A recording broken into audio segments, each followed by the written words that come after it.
Everyone, my name is Adarsh Mishra and आप देख रहे हैं यूथ नेशन कोडर्स। आज हम लोग बात करने वाले हैं अपने डेटा स्ट्रक्चर्स प्लस जो हमारा ऊप्स का कॉन्सेप्ट था उन दोनों का यहाँ पे फ्यूजन होगा और जो भी असेसमेंट के क्वेश्चन थे हमारे सबसे आखिर में डेटा स्ट्रक्चर वाले में उसको हम लोग यहाँ पे देखने वाले हैं। सबसे पहले क्वेश्चन पे आते हैं। मुझसे क्या कह रहा है कि भाई टाइम कॉम्प्लेक्सिटी आप बताइए वर्स्ट केस एनालिसिस में इस चीज़ की। तो हम लोग कर क्या रहे हैं, हम लोग आई को कहाँ तक चला रहे हैं, 0 से लेके n तक चला रहे हैं। तो मैंने कहा ये n टाइम चलेगा आउटर वाला लूप, ठीक है। इसके बाद जो अंदर चीज़ें हैं ये भी n टाइम तो चलेंगी ही। इसको इस तरह से देखो ना, सबसे पहले हम लोग इस लाइन पे है, ये क्या कह रहा है फॉर आई इन रेंज 0 से n, तो ये तो n बार चलेगा, ये पक्का हो गया। बट इसके अंदर जितना भी आइटम लिखा है ये भी n बार चलेगा ना, ठीक है। फिर आते हैं हम लोग अगली लाइन पे, ये लाइन का काम हो गया। अब इस पे आओ, ये कह रहा है for J in range O N, मतलब जे वाला लूप भी n टाइम चल रहा है। तो मैंने कहा कोई बात नहीं, n टाइम ये पहले खुद चल रहा था ऊपर वाले की मदद से, अब ये खुद भी n टाइम चल रहा है। मैंने कहा ये भी n टाइम चल रहा है। अब अगर ये लाइन n टाइम चलेगी तो ये तो पक्का है कि इसके अंदर वाली लाइन भी n टाइम चलेगी, क्योंकि ये नेस्टेड लूप है। तो ये भी क्या चलेगा, ये तो पहले ऊपर वाला n टाइम चल रहा था, ये भी n टाइम चलेगा। और तीसरी वाली लाइन ये, फिर इस वाली लाइन पे आते हैं। तो इस वाली लाइन का तो ये n इंटू एन है। तो आप चेक कर लो कि भाई क्या यहाँ पे कॉम्प्लेक्सिटी के चार्ट बन रहा है। तो सबसे पहले ये n टाइम चला प्लस ये n स्क्वायर टाइम चला प्लस ये भी n स्क्वायर टाइम चला। तो सबसे बड़ा टर्म क्या है, n स्क्वायर। तो n स्क्वायर हमारा आंसर हो गया, तो वही आ रहा है, ठीक है। अगले क्वेश्चन पे आते हैं। इसको मुझे यहाँ पे नोट करना पड़ेगा, मैं पढ़ के पहले बता देता हूँ। कह रहे हैं एक लिंक लिस्ट मेरे पास a है जिसमें वैल्यू पड़ी है ये 1 2 3 4 एंड 5। इसको समझना बहुत ज़्यादा ज़रूरी है। अगली मेरी लिंक लिस्ट है, इसमें वैल्यू पड़ी 11 12 13 14 एंड 15, ठीक है। ये अब मुझसे कह रहे हैं पाइथन फंक्शन है जिसमें हम लोग लिंक लिस्ट का हेड भेज रहे हैं। तो मान लो हेड पहली वाले का, ये लिंक लिस्ट ए है एंड ये लिंक लिस्ट बी है, हेड हमारा यहाँ पे है। मुझसे कह रहा है कि मैंने हेड दोनों के पास कर दिए और कह रहा है कि अब आप ये बताओ कि लिंक लिस्ट की जो लिंक लिस्ट ए है उसकी स्टेट क्या होगी जब पूरा फंक्शन चल जाएगा। तो उसको फंक्शन को चलाने के बाद ही पता चलेगा। तो मेरे ख्याल से अभी आपको विजिबल होगा। अब देखते हैं, यहाँ पे आता है हेड और हेड वन मैंने पास कर दिए, जो कि आपके सामने यहाँ पे मैंने दिखाए भी रखे हुए हैं, ठीक है। देन कह रहा है temp is equal to head one. तो टेम्प अभी मेरा कहाँ पे है, तो टेम्प के लिए मैं ऐसे बना देता हूँ, ये लाइन यहाँ पे टेम्प यहाँ पे और टेम्प वन इधर पे। ये रहा टेम्प और ये रहा टेम्प वन। टेम्प और टेम्प वन बहुत अच्छे से ध्यान रखना है, क्योंकि अभी आगे चेंजेस टेम्प और टेम्प वन में ही होंगे। इस लाइन पे आता है, क्या हेड नन है या हेड वन नन है, ऐसा तो नहीं, इसमें 1 पड़ा है, इसमें 11 पड़ा है। मुझसे कह रहा है तो फिर एक लिस्ट बनाओ। तो सिंपली हम लोग एक लिस्ट ऐसे बना लेते हैं, ये लो भाई बना ली। मुझसे कह रहा है जब तक टेम्प वन नहीं हो जाता नन, मतलब इस वाले की बात हो रही है अभी, ठीक है। जब तक मेरा टेम्प वन नहीं हो जाता नन तब तक क्या करो, लिस्ट वन में अपेंड करो टेम्प वन का डेटा और टेम्प वन को एक एक करके आगे बढ़ाओ। तो मैं कहता हूँ अभी मैं इस वाले लूप को चलाऊँ तो ये कर क्या रहा है, ये कह रहा है कि एक एक करके टेम्प को आगे बढ़ाओ। टेम्प अगर यहाँ पे पॉइंट आउट कर रहा है तो कह रहा है इसका डेटा उठा के लिस्ट में रखो और फिर टेम्प को आगे बढ़ा दो। और टेम्प अब इसको ना पॉइंट करके किसको पॉइंट करेगा, 12 को पॉइंट करेगा, और जिसको पॉइंट कर रहा है उसका डेटा फिर से लिख दो। फिर सारे मतलब एक एक करके सारी वैल्यूज़ पे क्या करेगा, वो ट्रैवल्स करेगा टेम्प के यूज़ करके, और सबसे आखिर में इसकी वैल्यू नल हो जाएगी। और जितनी बार नए नए एलिमेंट मिलेंगे उनको क्या कर रहा है, लिस्ट में अपेंड कर दे रहा है। तो हमने कहा ठीक है भाई, ये लो हो गया अपेंड। फिर आते हैं ये वाली लाइन पे, ये मुझसे क्या कह रहा है आई की वैल्यू 4 है। तो यहाँ पे कहीं लिखना ज़्यादा बेहतर रहेगा और मैं यहाँ पे लिख देता हूँ आई की वैल्यू कितनी है, 4 है। मुझसे कह रहा है जब तक आई बड़ा है 0 से, आई की वैल्यू कितनी 4, तो 4 बड़ा है या बराबर है 0 के, है, कंडीशन ट्रू, अंदर आ गया। टेम्प का डेटा क्या हो जाए, टेम्प का डेटा इंटू लिस्ट का ith इंडेक्स। तो ith इंडेक्स मतलब 4। तो सबसे पहले इसको सॉल्व करो। टेम्प का डेटा इस समय क्या है, मैंने कहा 1 है, 1 इंटू लिस्ट वन का ith इंडेक्स क्या है, आई की वैल्यू का 4, तो लिस्ट वन का फोर्थ इंडेक्स क्या है, 0 1 2 3 4 15 है भाई। तो 1 इंटू 15 कितना हो गया, 15। और टेम्प का डेटा कर दो 15। तो टेम्प का डेटा जहाँ भी 1 था उसे क्या कर दो, 15 कर दो। मैंने कहा ठीक है भाई 15 हो गया। फिर आते हैं, कह रहे temp is equal to temp का नेक्स्ट। तो टेम्प अब इसको पॉइंट आउट करने लगा। देखो हेड तो हमारा था जो पहली वाली लिंक लिस्ट का, वो तो अभी से यहीं पे है, टेम्प मूव कर रहा है, ठीक है। टेम्प यहाँ पे आ गया, कह रहा है आई की वैल्यू 1 घटा दो। तो आई की वैल्यू कितनी हो गई, 3। चलो ठीक है, आई की वैल्यू 3 हो गई। मैंने यहाँ पे आई की वैल्यू को ऐसे 3 करा, आपको कॉपी में इसको इस तरह से करना है, ठीक है। बाकी सारी चीज़ें भी हटा देते क्योंकि लूप हमारा दोबारा चलने वाला है। तो इसको बस थोड़ा सा यहाँ पे मेहनत है, बाकी बहुत ही आसान सा क्वेश्चन है। मुझसे क्या कह रहा है ठीक है, 3 बड़ा है या बराबर है 0 के, बिल्कुल है। तो टेम्प का डेटा में क्या कर दो, टेम्प का डेटा इंटू लिस्ट 1 का थर्ड इंडेक्स पे जो भी पड़ा है। तो टेम्प का डेटा इसमें क्या है 2 इंटू लिस्ट 1 का थर्ड इंडेक्स, मतलब 0 1 2 3 14 पड़ा है, 14 2 जा 28। तो यहाँ पर 2 की जगह क्या आ गया 28 आ गया। और टेम्प को एक आगे बढ़ा दो, टेम्प की वैल्यू अभी क्या हो गई 3 हो गई। ठीक है, इसको मैं यहाँ से हटा देता हूँ। और फिर इसके बाद अब सेम सिचुएशन है। अब आप इतना समझ गए कि जो यहाँ पर था उसकी मल्टीप्लाई यहाँ पे हुआ, जो यहाँ पड़ा था उसकी मल्टीप्लाई इससे हुई। अब जो यहाँ पड़ा होगा इसकी मल्टीप्लाई किससे होगी 13 से, सेम ना। तो 13 3 जा 39, तो यहाँ आ जाएगा 39। फिर जो यहाँ पड़ा इसका मल्टीप्लाई किससे होगा इससे, 12 4 जा 48। फिर यहाँ पर जो पड़ा है इसका मल्टीप्लाई किससे होगा इससे, तो 11 5 जा 55। सिंपल। तो मेरे ख्याल से अभी हो जाना चाहिए। ये पूरा लूप जो है खत्म हो जाएगा। बाकी अगर आपको एक एक करके चलाना हो आप एक एक करके चला सकते हो। आपकी लिंक लिस्ट ए वाली लिंक लिस्ट में ऐसे ही चेंजेस आएंगे। और इसका क्या कह रहा है खत्म हो गया, तो मेरा आंसर क्या रहा है 15 28 39 48 55।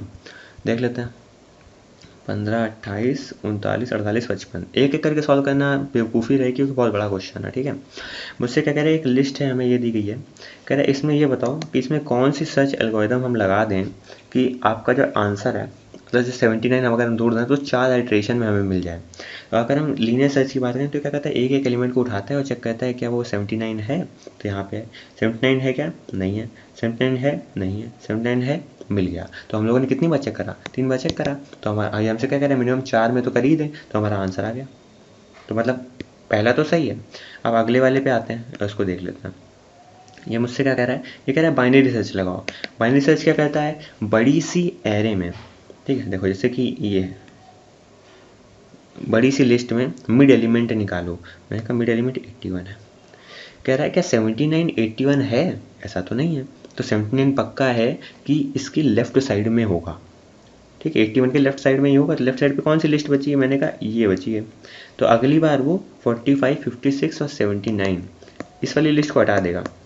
अब सिर्फ इन 3 में चेक करेगा। यहाँ पे मिडिल एलिमेंट क्या है 56 है। ठीक है, तो हमने कितनी बार अभी चेक करा है 2 बार हो चुका है। कह रहा है 56 है, 56 का 79 के इक्वल होता है, ऐसा तो नहीं है। तो अभी तो पक्का है कि 56 के बाद ही जो एलिमेंट होंगे वहीं पे हो सकता है 79 क्योंकि बड़ा है। तो अब अगली बार दोबारा मिड निकालेंगे, मिड यहाँ पे निकलेगा 79 इज इक्वल टू 79। तो मेरा काम हो गया। ये भी 3 आइट्रेशन हमें दे देगा। मिनिमम 4 में तो हमें यहाँ पे आंसर मिल ही जाएगा। ठीक है, तो लीनियर सर्च भी काम कर रही है, बाइनरी सर्च भी काम कर रही है, तो यहाँ पे दोनों ही काम कर रहे हैं। तो आंसर क्या आ जाएगा बोथ 1 एंड 2।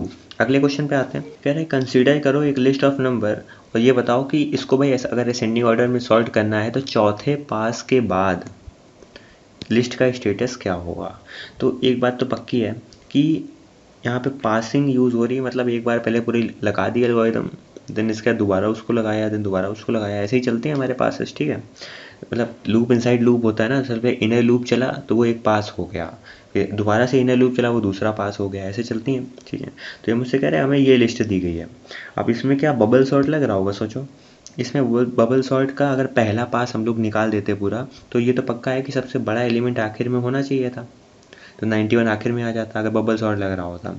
देन जो सेकंड मोस्ट एलिमेंट है वो सेकंड पास में सेकंड मोस्ट ग्रेटेस्ट एलिमेंट है, तो 83 ये दूसरे पास में आखिर में आ जाता। मतलब ये सब आखिर में अपनी पोजीशन में आते रहते हैं। इसके बाद अगर थर्ड पास होता तो सबसे बड़ा और एलिमेंट क्या बचा 72 बचा, 72 इधर आ जाता। ठीक है, और 68 इधर आ जाता। तो 4 पास में कुछ ये स्टेटस होता और बाकी एलिमेंट इधर होते हैं। तो ये 4 तो अपनी जगह फिक्स हो जाते हैं। ये बबल सॉर्ट की बात कर रहा हूँ मैं। तो क्या चौथे पास के बाद ये हमारी जो रिजल्टेंट लिस्ट है क्या इसमें ऐसा ही कुछ दिखा रहा है, भाई इसमें तो 83 दिखा रहा है, इसका मतलब बबल सॉर्ट तो पक्का नहीं लगा है। और क्या लग सकता है, क्या सिलेक्शन सॉर्ट यहाँ पे लग सकता है, देख लेते हैं। सिलेक्शन सॉर्ट क्या कहता है कि भाई आपकी जो भी लिस्ट है, ठीक है, आप उसमें सबसे मिनिमम एलिमेंट ढूंढोगे और उसको सबसे पहले इंडेक्स पे जाके रख दोगे। ठीक है, तो हमने क्या करा इसमें सबसे मिनिमम क्या है, हमने कहा 3, तो 3 को उठा के सबसे पहले रख दो। ये हो गया मेरा पहला पास। दूसरे पास में इससे बड़ा एलिमेंट कौन सा होगा, 3 से जस्ट बड़ा, मैंने कहा यहाँ पे 12 होगा भाई। दूसरे पास में 12 उठा, 12 अपनी पोजीशन पे आ गया। फिर इसके बाद हमने कहा इससे थोड़ा सा बड़ा एलिमेंट और कौन सा है, उसने कहा 47, तो थर्ड पास में 47 उठा वो अपनी पोजीशन पे आ गया। देन इसके बाद फोर्थ पास में क्या हुआ कि 47 से बड़ा क्या है, मैंने कहा यहाँ पे 65 है, तो 65 की पोजीशन पे आ गया। तो भाई ये तो भाई प्रॉपर तरीका फॉलो कर रहा है सिलेक्शन सॉर्ट का, एक एक करके सारे एलिमेंट जो है देखो लाइन से सब आपस में आते जा रहे हैं। और एक और चीज़, इससे 65 से बड़ा एलिमेंट कौन सा है, 68, तो पाँचवा पास है, अभी पाँचवा पास हमारा चला नहीं है। तो अगर पाँचवें पास में 68 अगर अपनी पोजीशन पे है तो इसका मतलब ये क्या है, सिलेक्शन सॉर्ट नहीं है। तो यहाँ पे देखा 68 जो है नहीं है, यहाँ पे 72 है, इसका मतलब ये सिलेक्शन सॉर्ट पक्का है। क्यों है, क्योंकि एक एक करके मिनिमम एलिमेंट उठा रहा है, उसको अपनी पोजीशन पे जाके रख रहा है। समझे, तो सिंपल, तो सिलेक्शन सॉर्ट मेरा आंसर हो गया। अगले क्वेश्चन पे आता है, मुझसे कह रहा है एक आपके पास लिस्ट ऑफ नंबर है, ये कह रहा है नंबर ऑफ आइट्रेशन बताइए अगर मुझे 12 सर्च करना है using linear search. Linear search एक एक करके एलिमेंट उठाता है, तो पहले कह रहा है नंबर ऑफ आइट्रेशन पूछ रहा है ना, तो पहली आइट्रेशन में क्या ये 12 है, नहीं है, एक आइट्रेशन हो गई, मैं इसको आइट्रेशन बोल रहा हूँ, एक आइट्रेशन हो गई। देन इसके बाद ये इधर है, ये दूसरी आइट्रेशन हो गई, नहीं मिला, 12 है, नहीं मिला, ठीक है। चौथी आइट्रेशन पे आते हैं, ये नहीं है 12, इधर आते हैं, पाँचवीं हो गई, छठी में जाके हमें मिल रहा है 12, तो हमारा 6 आइट्रेशन जब पूरी हो गई तब जाके हमें हमारा 12 मिला। तो हमसे कह रहे कितने आइट्रेशन लग गई, तो हमने कहा 6 लग गई भैया, तो मुझसे क्या 6 आ गई आंसर। अगले क्वेश्चन पे आते हैं, कह रहे हैं हमें लिस्ट ऑफ नंबर दी गई है, कह रहे नंबर ऑफ आइट्रेशन बताइए अगर हमें 6 सर्च करना है यूजिंग बाइनरी सर्च। तो बाइनरी सर्च में सबसे पहले मिड एलिमेंट निकालते हैं, तो मिड एलिमेंट क्या आ जाएगा, अब मान लो अगर हम लेफ्ट साइड, देखो यहाँ पे 8 एलिमेंट है, कितने हैं, 8 हैं, इस पूरी लिस्ट में 8 हैं। अब 8 में मिडल कैसे निकालोगे, तो 8/2 करो, तो 8/2 आ जाएगा 4, तो चौथे इंडेक्स पे क्या एलिमेंट पड़ा है, ठीक है। अब भाई इसको इस तरह से देख सकते हो, या फिर अगर इंडेक्सिंग मेरी 0 से चालू है, 0 1 2 3 4 5 6 7, अगर इसको इस तरह से देख रहे हो, ठीक है, इस तरह से अगर इंडेक्सिंग है तो फॉर्मूला क्या होता है, स्टार्ट प्लस एंड बाई 2, मतलब 0 + 7/2, ठीक है, तो आ जाएगा 3 पॉइंट समथिंग, मतलब 4। तो हम 4th इंडेक्स पे देख सकते हैं। या कुछ लोग जो है, मतलब फॉर्मूले बहुत सारे होते हैं ना, एक तो ये होता है स्टार्ट प्लस एंड बाई 2, एक तो ये होता है कि इसका फ्लोर निकाल लो, दूसरा होता है स्टार्ट प्लस एंड बाई 2, इसका सीलिंग निकाल लो। तो मान लो कि हम लोग इसका फ्लोर निकाल के चल रहे हैं, तो ये क्या हो जाएगा, 0 + 7/2 कितना हो जाएगा, 3.5, उसकी सीलिंग उसका फ्लोर रहेगा 3। तो ये वाले फॉर्मूले के अनुसार हमारा 3rd इंडेक्स पे हमें देखना है, 3rd इंडेक्स पे है, क्या ये हमारा 6 है, नहीं है। तो इसका मतलब हम लोग इसके पीछे के जितने भी एलिमेंट थे उनको नेगलेक्ट कर देंगे। अब इसके आगे का देखेंगे, एक हमारा एक आइट्रेशन हो गई, फिर मुझसे कह रहा है 5 6 मिनट बचा है, तो इसका स्टार्ट क्या हो गया 4 और एंड क्या हो गया 7, 4 + 7 कितना हो गया 11, 11/2, आंसर आ जाएगा 5 पॉइंट समथिंग, और उसका फ्लोर हो जाएगा 5। तो 5th इंडेक्स पे देखो, तो ये रहा 5th इंडेक्स, तो 6 है। अब मुझे क्या ढूंढना, क्या है 6 ही तो ढूंढना था शायद ना, एलिमेंट 6 ढूंढना था, सही है। तो मुझे सेकंड आइट्रेशन में मिल गया, तो आंसर मेरा क्या आ गया 2। इस वाले फॉर्मूले से आप लोग जो है सीलिंग निकाल के भी चेक कर सकते हो, तो उसको भी एक बार आप देख लेना अपने मन से, उसमें आंसर 2 ही आना चाहिए। अगले पे आते हैं, कह रहे हैं एक लिस्ट दी गई है, कह रहे हैं मर्ज सॉर्ट एल्गोरिदम जो है, मान लो यहाँ पे लगाई गई है अपने आप और लिस्ट ऑफ नंबर में असेंडिंग ऑर्डर में, कितनी करें कितने टाइम लिस्ट जो है वो मर्ज होगी, ठीक है। तो पहले इसको देखो, इसमें कह रहा है लिस्ट मर्ज कितने टाइम होगी। तो सबसे पहले तो इसको ऐसे मुझे डायग्राम के साथ समझाऊंगा तो मेरे ख्याल से ज़्यादा समझ में आएगा, क्योंकि बिना डायग्राम के समझना मुश्किल है। 25 आपको वहाँ पेपर में भी खटाक से तुरंत ही बना देना। देखो सबसे पहले तो इसको ये डिवाइड होंगी, ठीक है, हम इसको सिर्फ वो उस वाली बात कर रहे हैं, मर्जिंग वाली बात कर रहे हैं यहाँ पर। तो सबसे पहले इन दोनों को ये मर्ज करेगा, इन दोनों को मर्ज करेगा, इन दोनों को मर्ज करेगा, इन दोनों को मर्ज करेगा। तो ये कैसी हो जाएगी हमारी 43 और 89, ये कैसी हो जाएगी, मतलब सॉर्टेड ऑर्डर में ही अरेंज करता है ना, 29, ये हो जाएगी 7 25, और ये कितनी हो जाएगी 0 और 99। ये कितनी बार हमने मर्ज कर लिया इस लाइन में, 4 बार कर लिया। फिर इन दोनों को मर्ज करेगा, इन दोनों को मर्ज करेगा, तो इन दोनों को मर्ज करेगा, छोटा एलिमेंट 15 पहले आएगा, फिर 25, फिर 43 और फिर 89, इन दोनों को मर्ज करेगा तो कितना हो जाएगा 0 7 25 एंड 99। तो हमने इस लाइन में कितनी बार मर्ज किया, 2 बार कर दिया। फिर इसके बाद इन दोनों को दोबारा मर्ज करेगा और एक फाइनल हमारी लिस्ट बना देगा जो सॉर्टेड ऑर्डर में होगी। मैं उसको बना नहीं रहा हूँ बट ऐसे कुछ होगी, ठीक है। तो यहाँ पे कितनी बार मर्ज करा, एक बार। तो कितनी बार टोटल मर्ज कर लिया, 4 2 6 1 7, तो हमारा 7 क्या हो गया, आंसर आ गया, ठीक है। अगले क्वेश्चन पे आता है, कह रहे हैं मान लो कि हमारे पास एक लिस्ट ऑफ नंबर दी गई है, इसको बबल सॉर्ट से हमें असेंडिंग ऑर्डर में सॉर्ट करना है इसे। कह रहे थर्ड पास के बाद क्या हालात होंगे, तो देख लेते हैं। और 2 देखो, सबसे पहले तो एक शॉर्टकट तरीका यूज़ कर लेना। सबसे बड़ा पहले पास का सबसे बड़ा एलिमेंट सबसे राइट साइड पे होता है ना, तो सबसे बड़ा एलिमेंट क्या है 25 है, मैंने कहा 25 आखिर में आ गया होगा पहले पास में, दूसरे पास में 18 अपनी जगह पे आ गया होगा, तीसरे पास में 18 से एक और बड़ा एलिमेंट कौन सा है यहाँ पे 10 बचा, 10 अपनी पोजीशन पे आ गया होगा। तो अगर ये कहीं आखिर में 3 है, इसका मतलब वो वाले ऑप्शन जो है वो सही है, बाकी सबको एलिमिनेट कर सकते हो। 10 18 25 है क्या, नहीं है, तो ये वाला तो पक्का नहीं होगा। 10 18 25 ये हो सकता है, ये हो सकता है, 10 18 25 ये भी हो सकता है। तो किस्मत ख़राब है, बनाना पड़ेगा। ठीक है, ये देखो अब यहाँ पे बॉल शॉट लगाते हैं पहले पास के लिए। पहला पास इन दोनों को चेक करा, 6 और 9 इधर आ गए। ठीक है, फिर बाकी एलिमेंट भी मुझे लिखने ही पड़ेंगे। ठीक है, इन दोनों को चेक करा, 9 18 कोई चेंजेस नहीं है। इन दोनों को चेक करा, 3 18 हो जाएगा, तो यहाँ 3 18, बाकी सब ऐसे ही लिखा रहेगा। ठीक है, 10 25 और 2। ठीक है, अब ये हो गया। अब इन दोनों को चेक करेंगे, ये कितना था 10 था। ठीक है, तो हो जाएगा 6 9 3 10 18 25 एंड 2। इन दोनों को चेक करेंगे, कोई चेंज नहीं आएगा। इन दोनों को चेक करेंगे, चेंजेस आएंगे, स्वैप हो जाएगा। तो मैंने कहा भाई अपना कुछ ऐसा हालात होंगे, 18 2 25। ठीक है, अब ये हो गया हमारा पहला पास। अब पहले पास के बाद हमारी लिस्ट में चेंजेस जो आएंगे वो हम लोग यहाँ पे देख लेते हैं, और जो चेंजेस वाली लिस्ट है उसको ही अगले पास में हम लोग भेजने वाले हैं। अब आते हैं हम लोग दूसरे पास में। इन दोनों को चेक करा, कोई चेंज नहीं आएगा। इन दोनों को चेक करा, 3 इधर आ गया, 9 इधर आ गया।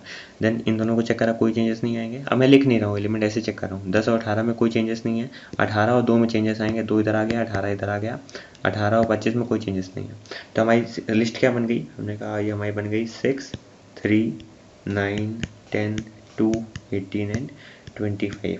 ये हो गया हमारा सेकंड पास। थर्ड पास में देख लेते हैं। ठीक है, तो यहीं से अगर मैं शुरुआत कर दूँ थर्ड पास की, तो इन दोनों में चेंजेस आएंगे, हो जाएगा 3 6 6 9 में कोई चेंजेस नहीं होंगे, 9 10 सही है। 2 और 10 में 2 इधर आ जाएगा, 10 इधर आ जाएगा। देन 10 18 में कोई चेंजेस नहीं, 18 25 कोई चेंजेस नहीं। तो हमारी लिस्ट क्या आ गई थर्ड पास के बाद, 3 6 सॉरी यहाँ पे ये चीज़ वाला यहाँ पे इधर लिख देता हूँ, 3 6।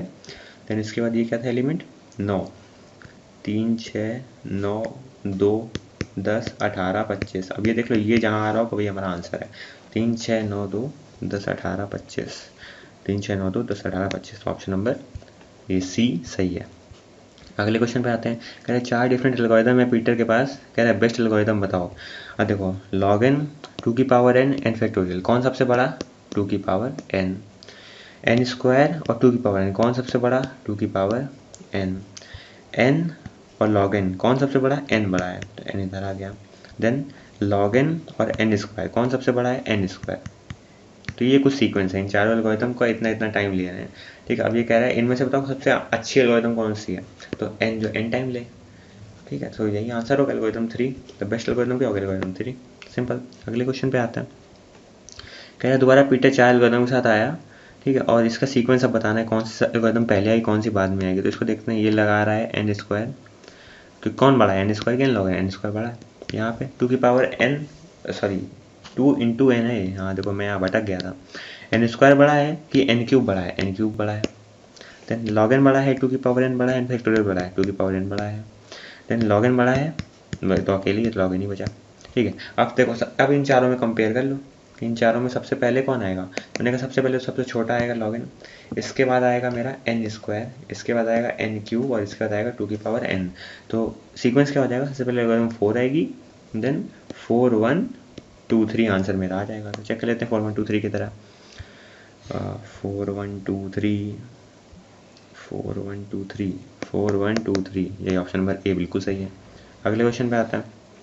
मुझसे क्या कह रहा है कि फिबोनाची नाम का फंक्शन है, और फिर क्वेश्चन क्या कह रहा है, मान लो कि हम लोग यूज़ कर रहे हैं वो कोड और 7th फिबोनाची नंबर निकाल रहे हैं, तो कितने टाइम फिबोनाची 3 हमारा कॉल होगा। तो इसके लिए डायग्राम बनाना पड़ेगा। तो यहाँ पे फिबोनाची 3, ठीक है, तो इसका वो बनाते हैं फिर बैठ के भैया। 7th फिबोनाची नंबर है, मैंने कहा 7, अब इसको तोड़ो ऐसे, उसका ट्री बनाना पड़ेगा पूरा बैठ के। 6 और यहाँ पे आ जाएगा 5, 6 के केस में भी यही होगा 5 4। मुझसे क्या कह रहा है कि कितने टाइम फिबोनाची 3 कंप्यूट होगा। तो सबसे पहले तो ये देखो कि अगर हम इसको नॉर्मल अप्रोच से करते तो फिबोनाची 3 कितनी बार हमारा चलता, एक बार यहाँ कैलकुलेट करता, एक बार यहाँ करता, एक बार यहाँ करता और एक बार यहाँ करता कैलकुलेट, इधर कर लेता कैलकुलेट। तो हमें 5 बार तो कम से कम इससे कैलकुलेट करना ही पड़ता, किसे, फिबोनाची 3 को। बट अपने अबव कोड में कुछ चेंजेस हैं, जो कि आपको यहाँ पे देखने पड़ेंगे। मुझसे क्या कह रहा है, ये चीज़ देखो, सबसे पहले वो चेक कर ले रहा है कि अगर मेरा नम जो कि यहाँ पास हो रहा है अगर कम है या बराबर है लेंथ ऑफ फिबो -1, फिबो मतलब जहाँ एक लिस्ट है इसमें बना के नंबर स्टोर कर रहा है वो, तो रिटर्न कर देगा उस पर्टिकुलर इंडेक्स पे जो एलिमेंट पड़ा है। समझ रहे हो? इसका मतलब एक बार ही कैलकुलेट होगा हमारा फिबोनाकी ऑफ 3, और अगली बार जहाँ जहाँ फिबोनाकी ऑफ 3 हमारा यूज़ हो रहा है वहाँ पे वो लिस्ट से वैल्यू उठा लेगा। तो सबसे पहले फिबोनाकी 3 हमारा कहाँ कैलकुलेट होगा, इस पॉइंट ऑफ टाइम यहाँ पे कैलकुलेट होगा और लिस्ट में जाके ये वैल्यू स्टोर हो जाएगी। अब अगली बार जहाँ पे ये आया, ये फिबोनाकी 3 आया, तो ये पूरा नीचे ये जो एक्सपेंड हो रहा है इसको नहीं कैलकुलेट करेगा, इसकी वैल्यू पहले से जानता है, यहाँ से मिल गई है, इसकी वैल्यू पहले से जानता है, तो ये भी कैलकुलेट नहीं होगा, ये भी कैलकुलेट नहीं होगा, ये भी कैलकुलेट नहीं होगा, एंड देन ये मतलब ये पूरी चेन ही तोड़ देगा क्योंकि इसकी वैल्यू तो पहले ही कैलकुलेट कर चुका है ना। तो यही था हमारे इस क्वेश्चन में। तो हमसे कह रहे हैं कि भाई कितनी फिबोनाकी 3 हमारा कॉल हो रहा है, हमने कहा एक बार हो रहा है, तभी मेरा आंसर क्या आ रहा है, 1 आ रहा है। अगले क्वेश्चन पे आते हैं। कह रहा है हाना जो है वो बिलिंग काउंटर पे है एक रिटेल स्टोर में, पढ़ के बता दे रहा हूँ, छोटा है काफ़ी। मुझसे कह रहा है और उसको जो है चेंज लाने हैं 54 रुपये का, उसको चेंज चाहिए, और उसके पास 1 रुपये का है, 5 रुपये का, 10 रुपये का और 20 रुपये के सिक्के या फिर नोट हैं ऐसे, ठीक है। तो कह रहा है कि उसको 54 रुपये देने, तो किस प्रकार से देगी, एक ग्रीडी अप्रोच बतानी है। ग्रीडी अप्रोच मतलब जिस तरह आप दोगे, तो आपके पास 20 के यहाँ पे 2 नोट उठा लोगे, 20 के कितने उठा लोगे, 2 नोट उठा लोगे, कितने हो गए, 40 रुपये हो गए। देन 10 का 1 नोट उठा लोगे, कितने हो गए, 50 रुपये हो गए। और एक एक सिक्के जो हैं वो 4 यूज़ कर लोगे, तो 1 × 4 = 4, तो कितना हो गया टोटल पैसा, सॉरी यहाँ पे ये 10 हो गया, तो 40 + 10 50, 54 रुपये हो गया। तो आपने कितना कितना यूज़ करा, मैंने कहा 412 मतलब 4 सिक्के एक एक के, एक नोट 10 का, 2 नोट 20 के। तो देख लेते हैं यहाँ पे ये कहाँ पे हमें दिख रहा है सीक्वेंस। तो कह रहे हैं 5 10 के नोट लगेंगे, ये तो नहीं है, 1 20 का नोट, ये भी नहीं है, 2 20 के नोट सही है, 1 10 का नोट और 4 1 1 के कॉइन, तो ऑप्शन नंबर सी सही है। तो मतलब थर्ड वाला ऑप्शन तो यहाँ पे थर्ड सही है हमारा, ठीक है। अगले क्वेश्चन पे आते हैं। कह रहे हैं फॉलोइंग वैल्यू स्टोर करनी है हैश टेबल में, हैश फंक्शन है केम आउट 7, और कह रहा है कि इनमें से बताओ कि हैश वैल्यू जब हम लोग निकालेंगे तो कोलिजन कहाँ कहाँ पे होगा। तो देख लेते हैं। तो के मॉड 7 है, इसका मतलब रिमाइंडर निकालो 7 से, 7 5 30 है, रिमाइंडर बचा 2, 7 1 7 रिमाइंडर 3 है, 7 6 42 2 आएगा, 7 7 49 तो 4 रिमाइंडर आ जाएगा, 7 7 तो 1 रिमाइंडर आ जाएगा, 7 1 7 तो हो जाएगा 4, और 7 4 28 1। तो यहाँ पे कोलिजन कहाँ कहाँ पे हो रहा है, देखो 4 4 पे हो रहा है, 2 2 पे हो रहा है, 1 1 पे हो रहा है, खत्म बात। तो 1 2 और 4 पे कोलिजन हो रहा है, तो collision will occur at 1 2 and 4। अगले क्वेश्चन पे आते हैं। मुझसे क्या कह रहा है कि एक यहाँ पे वैल्यू हमें हैश टेबल स्टोर करनी है, और हैश फंक्शन हमें ऐसा बताओ कि जिसमें 0 कोलिजन आ रहा हो। तो वीडियो की लेंथ ज़्यादा हो रही है तो क्यों ना इसको पहले 7 के लिए हम निकाल दें। तो 7 के लिए आपको बता देता हूँ, चेक कैसे करते हैं, मॉड्यूलस निकाल दो। तो 7 11 या 77 तो यहाँ मॉड्यूलस क्या है, रिमाइंडर 3 आया, यहाँ पे रिमाइंडर 2 आएगा 7 से डिवाइड करने में, यहाँ पे आएगा आपका 6, और यहाँ पे आएगा 7 6 42 तो यहाँ आएगा 0, 7 6 20 में यहाँ आ जाएगा 1, और 7 7 में आ जाएगा 5। सारी वैल्यूज एक दूसरे से क्या है, अलग हैं, तो ये हमारा प्रॉपर क्या हो जाएगा, एक हमारा एक हैश फंक्शन बन सकता है HMOD 7। तो ये हमारा आंसर है, ठीक है। आप आगे वाले उनको भी चेक कर सकते हो। मुझसे क्या कह रहा है, सचिन जो है वो इंटरेस्टेड है, उसको ढूंढना है शॉर्टेस्ट पाथ ढूंढना है, ठीक है, इस बिल्डिंग से लेके मल्टीप्लेक्स तक। तो कौन सा डेटा स्ट्रक्चर वो यूज़ करेगा, तो शॉर्टेस्ट पाथ यूज़ करने के लिए आप सिर्फ ग्राफ यूज़ कर सकते हैं।